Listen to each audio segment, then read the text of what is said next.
Hey, what's going on, everybody? Chef Billy Parisi here. Thanks so much for watching my first ever video podcast thing. I'm not exactly sure what to call it, but I am here at BPMVC Studios, and I'm going to try to take this time and do it maybe every month to talk about what's happening in food from my favorite chefs, new restaurants, bloggers, Instagrammers, blah, blah, blah.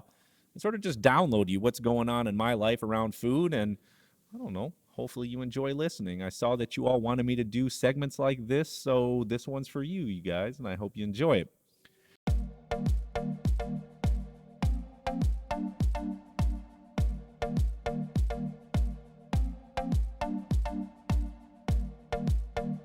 So to start off, obviously it's December, which is a total holiday month. There's Christmas, there's Hanukkah, there's Kwanzaa. Definitely all holidays wrapped around family, food, faith, and I just have a couple of tips to start off to help you because it can be super stressful. The first one is have some fun in the food department. I mean, chances are, if you're celebrating Christmas, you may be eating a turkey again just 1 month after you ate a turkey for Thanksgiving. And I've always been under the school of thought to get creative, have fun, change it up. Why not make a standing ribeye roast or a roasted beef tenderloin? I mean, the possibilities are endless. I think I've done pasta one year. I think I did stuffed short rib raviolis. I mean, it was ridiculous. Why not have some fun, change it up? The second thing is prep ahead of time. I can't say this enough. If you've got a stuffing or some sort of vegetable dish where you can trim green beans, cut onions or garlic a few days ahead of time, it's not going bad. All you need to do at that point is pull it out and cook with it. Think about the time you'll save when it gets to crunch time a few hours before. You don't want to be chopping onions and garlic. You want it already done so the cooking process is seamless. This is huge. It's probably my number one thing. And consider other methods of cooking. I mean, that oven space is super coveted during the holidays. And why not, spatchcock a chicken and maybe smoke it or cook it on the grill? Why not cook a side dish in the slow cooker? Do everything you can so your oven's not jam-packed with food. I mean, that makes things cook uneven because you got something slammed against one wall. It's heating up over on that side. And then there's something on the bottom in the other corner. It's just not really conducive to stress-free cooking. And for the last thing, I actually just said this on my Instagram, and it comes to any holiday, don't miss it. I mean, these holidays they only come once a year, and I'm even guilty of this too. So, now that I'm a dad and have a daughter, it's almost just like, okay, what's the next thing? Thanksgiving. What's the next thing? Christmas. What's the next thing? My daughter's birthday. What's the next thing? Easter. You're already just sort of looking to that next holiday, that next event. Man, slow down and enjoy it. Take the time to laugh and smile with your friends and family. Show some love and grace to people who need it. And maybe just get up and serve, And in that way, it's like when everyone's done eating, the first thing they do is usually head to the couch and watch the sporting event of the day.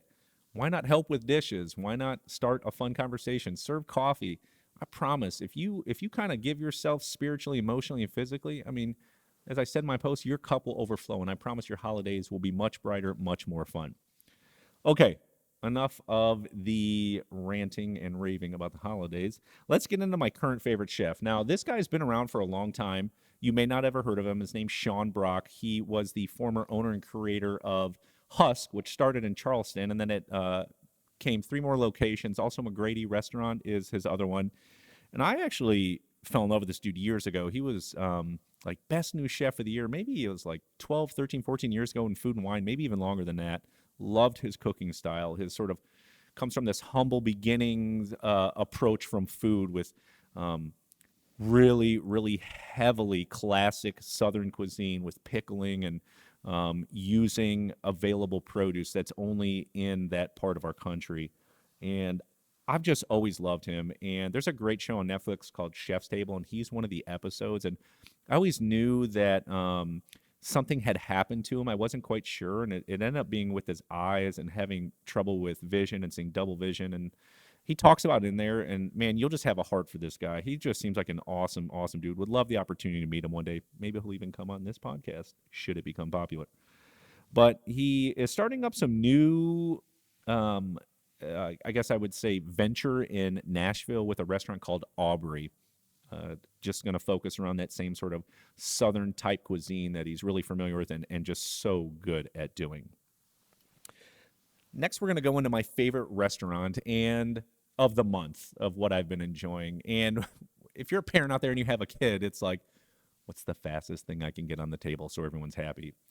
And it oftentimes becomes, this is my favorite restaurant because it's quick, it's easy, and it's delicious. We've got this restaurant here in Chicago. It's called Himshakar. It's a very classical Himalayan and Indian food. And I've only really, I guess, have had a decent amount of experience with Indian food in the last 5 years living here. This is the best Indian food I've ever had. It is the most simple place you could ever visit.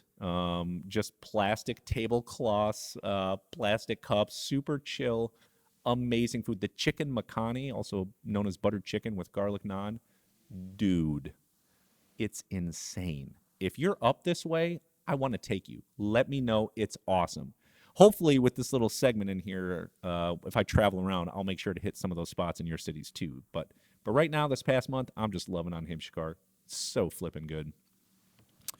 So let's talk about some food trends. This is probably not even news to you all, but plant-based diets just seem to be getting more popular. And any sort of keto, high-protein, plant-based foods, all sort of whole foods, it just has become like, man, it's so powerful. It's such a powerful movement going on. And I know you're probably not shocked by this, but I saw something the other day. I think it was in Restaurant Weekly, restaurant.com, and it said there's 10 new vegan joints that are just about to spread across the U.S., like about to go nuts because they're so popular. I mean, that is awesome. I mean, this may be like a new barbecue movement, if you will. And while I'm not personally a vegan chef, obviously I eat vegetables. I love vegetables. It's just necessarily wasn't the way I was classically trained. I think it's an amazing diet. I have friends that are vegans, and they are as healthy as you could possibly be. And it's definitely a lifestyle change, which is something I can't give up being a chef because I work with meat companies and so on and so forth. But I would maybe tinker with giving the diet a try myself, maybe for a few weeks, just to see if I could do it. But anyways, that just seems to be a really huge trend right now. I'm sure you already know that, but it just keeps popping up. And when I saw that news about 10 new vegan chains about to go buck wild through the U.S., had to share it. And in food news, this just happened a few weeks ago. There's a chef named Gary Rhodes. He's been on Hell's Kitchen, Master Chef. Seems like he's pretty close boys with Gordon Ramsay. He was 59, suddenly passed away. Really a pioneer in British cuisine, kind of helped elevate that and take it to a whole nother level. But just kind of super sad. Obviously, it's the holidays. So, chef, rest in peace. Sending prayers and love to your family. And yeah, tough news. Now we're going to move into 5 books to check out. All of these have been around for quite a while, but they're my 5 favorite books to start off this little series. And trust me, I'll change it up every month. But to start off, Culinary Artistry. And it's written by Andrew Dornenburg and Karen Page. I had the opportunity to meet them last year. Awesome book. These folks saved my culinary career when I was in the restaurant industry. They literally take every food you could ever imagine. Take peaches. And then they have a list of everything it goes well with underneath. And things that are in bold and black are things they go extremely well with. They also have like little flavor affinities. So peaches go well with like blue cheese and prosciutto. Or if you put the combination of foods together, it makes for the most awesome flavor ever. An amazing book. If you have things in your refrigerator, you're like, gosh dang, I need to use this. What does this go well with? This book will show you and help you. It's amazing. Can't say it enough. I know I said amazing like 10 times. There you go. One more. The next is a classical. Well, now I guess it's considered classical. It's probably 23, 24 years old. It's just simply The French Laundry by Thomas Keller. I feel like this book just sort of changed the game with cookbooks. It's a very heavy French technique cookbook. A lot of the stuff you're probably not making at home. It's a beautiful book. Some of the things he writes in there are so fundamental to cooking in restaurants, and it can also be applied at home. It's awesome. Absolutely love this book. Thomas Keller has always been and is still one of my favorite chefs ever. Just I would love the opportunity to meet him and just sit down and chat with him, maybe even cook with him someday. Just a totally great guy. The next is The Maker's Diet, and it's by Jordan Rubin. I've had this book for a little while, and it's a diet based on the Torah, or for Christians, the Old Testament. And what it is it focuses on Torah biblical eating, and it's supposed to be extremely healthy and really just founded in those kind of biblical principles. It's actually a pretty cool concept. I've never seen anything like it. And the people that, from the reviews that have like done the diet, I haven't done it. It's more just like a cookbook collection for me. Absolutely love it. Absolutely love the diet. Feel the health benefits from it. So just a really, really neat book. Next is Flour, Water, Salt, Yeast by Ken Forkish. I've had this book for a few years. If you love baking, and I'm talking about bread, not cakes or anything like that, this is the most foundational baking book you can probably buy. It was incredibly transformative for me when it comes to baking, so I could understand those principles of, time to rise, levains, or, sourdough starters. And it helped make even my bread series that I did right here. It's an amazing, awesome book. If you love baking, this is it for you. And then the last one, Super Simple Approach. It's a restaurant that's been around forever in Chelsea, Michigan, which is west of Ann Arbor by about maybe 20 minutes. It's called The Common Grill. Chef Craig Common, if you're looking for a really cool cookbook, simple food, great for entertaining, a lot of seafood, and even just lake fish, great book. You will love it. You can absolutely do it. Really approachable food. Okay, let's do these last quick few things. Show to watch. This show on Netflix is called Cooked. It's by Michael Pollan. He's a great writer. He evaluates food as it relates to the four elements: earth, water, fire, and air. It's been around for a few years, but if you're interested in cooking, start there. Your mind will be blown at what he does. From making natural yeast to smoking a pig in his backyard. And then I believe he goes to New Zealand or Australia and sees how they do cuisine, travels around everywhere, talks to a ton of folks. It is a brilliant documentary around food. Start there. Don't worry. I'll give you another show to watch next time we do this. A blogger to follow, Jennifer Farley of SavorySimple.net. She just is extremely approachable with her food. She has restaurant experience, a culinary degree.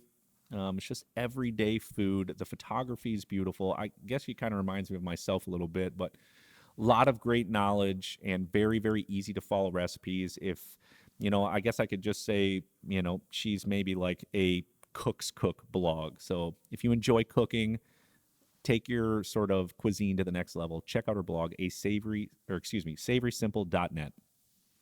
One YouTube channel to follow. I got to give a shout out to my boy Mark Thompson of Sauce Stash. I love this dude, man. I'm not sure there's anyone who just has more zeal for life.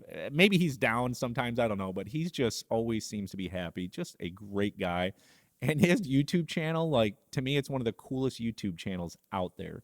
And what he does is whatever the meat version of, he makes the plant-based version of. So he's got something on gravlax, how he like shaves carrots and cures them, and it looks just like lox on bagels. It is awesome. That's just one thing. I mean, he does crazy like bacon with daikon radish, whatever it is. It's so entertaining. It's so cool. And what's funny? I'm not even sure Mark's a vegan, but it's the coolest YouTube channel. You have to follow it. Great personality, great dude.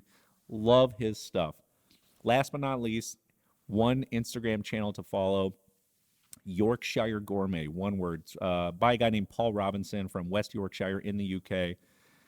Just like an outdoorsy, fiery, heavy protein stew, elegant, just a combination of all things really cool food. And you look at the picture, you're like, I need to eat that. And then you read his descriptions. It's like, that sounds like the most delicious thing that's ever been created on earth. I need it. Follow him, Yorkshire Gourmet. Okay, that's all I got for this episode of This Month in Food by Chef Bill. Okay, I'm just playing. But thanks for watching, you guys. Please subscribe, like, comment, share. Let me know what you think of this. Maybe there's some things you want me to cover in the next time. Maybe I'll even have a guest. You name it. Let me know what you want to see in these little podcast features, and I'm going to hook you up. For now, we'll see you on the next video.